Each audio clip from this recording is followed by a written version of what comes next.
Ichigo Kurosaki is famous throughout the anime community for spamming one single iconic attack, Getsuga Tensho. But while his moveset remained relatively simple throughout the series, his weapon underwent one of the most complex, tragic, and deeply misunderstood evolutions in all of shonen history. Most casual viewers think Ichigo just kept getting bigger and sharper swords as the villains got stronger. However, every single transformation Zangetsu took was actually a physical reflection of a massive lie buried deep inside his soul. From a borrowed blade to an arm-fused weapon, all the way to a dual-blade manifestation of his true lineage, here is every single form of Ichigo's Zanpakuto explained in order, including the dark secret behind why his blade kept changing.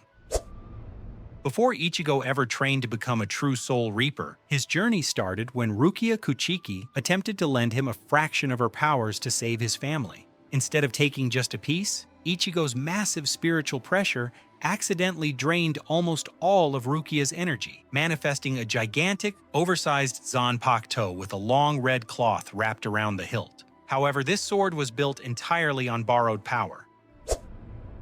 After Byakuya Kuchiki stripped those powers away, Kisuke Urahara forced Ichigo through the dangerous Shattered Shaft training to awaken his own innate energy. When he finally emerged, he trained with Urahara to learn his sword's true name, transforming his weapon into that iconic handleless cleaver. But as we later discover in the 1000-year Blood War arc, this initial sword still wasn't an official Zanpakuto. True Soul Reapers receive an Asauchi, a nameless blade forged by Nimaya Uetsu that takes shape through deep soul bonding. Ichigo never received an Asauchi. Instead, his oversized cleaver was just his leaking power taking a physical shape because his Quincy side was secretly holding back his real potential.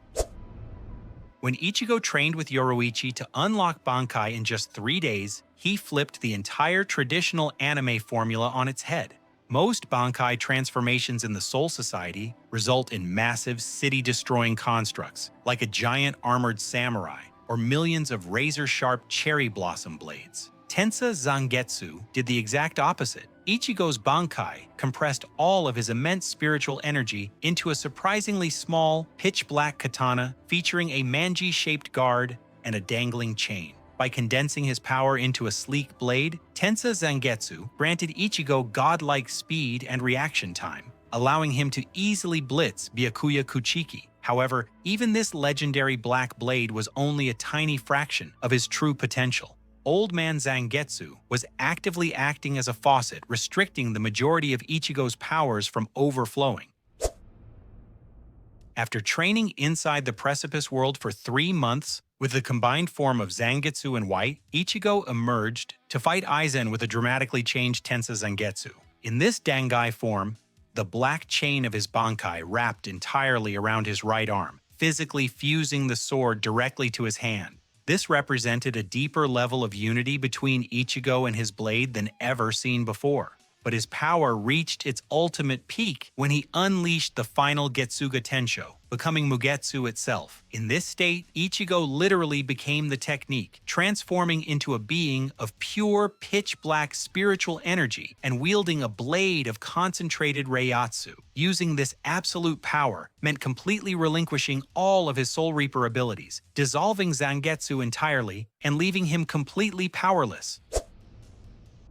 Desperate to protect his family once again, after losing his abilities, Ichigo turned to execution to learn Fullbring, a power rooted in lingering hollow energy. When the Gotei 13 finally restored his Soul Reaper powers using a sword filled with the Reiatsu of all the captains, his Fullbring merged directly with his regenerated Zanpakuto. This created the Fullbring enhanced Shikai and Bankai. The new Shikai featured a curved, knife-like tip with a wrapped hilt, while the Bankai added aggressive, jagged blade protrusions along the back edge and extended his woven coat. This form fused his hollow, Fullbring, and Soul Reaper energy into a far heavier, more durable weapon, capable of launching localized Getsuga blasts with effortless swings.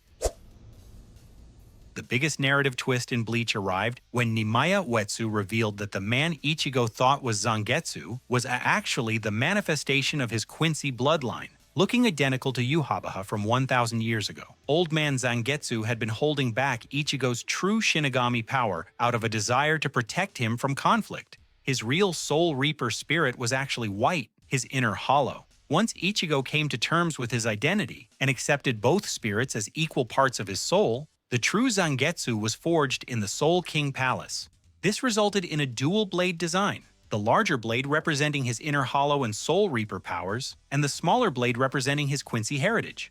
When Ichigo draws out his hollow energy completely, he enters the Horn of Salvation form, fusing a Gran Rei Sero directly into his Getsuga Tensho.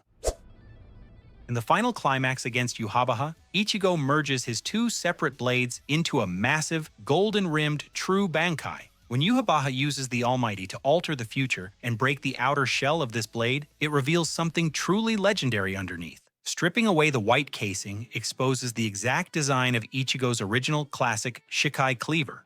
In the end, Tite Kubo showed us that Ichigo's ultimate strength was never a flashy new weapon, but rather the total acceptance of his journey, his lineage, and his unsuppressed true self. Make sure to like and subscribe for more deep dive anime breakdowns, and drop a comment below which version of Zangetsu is your favorite.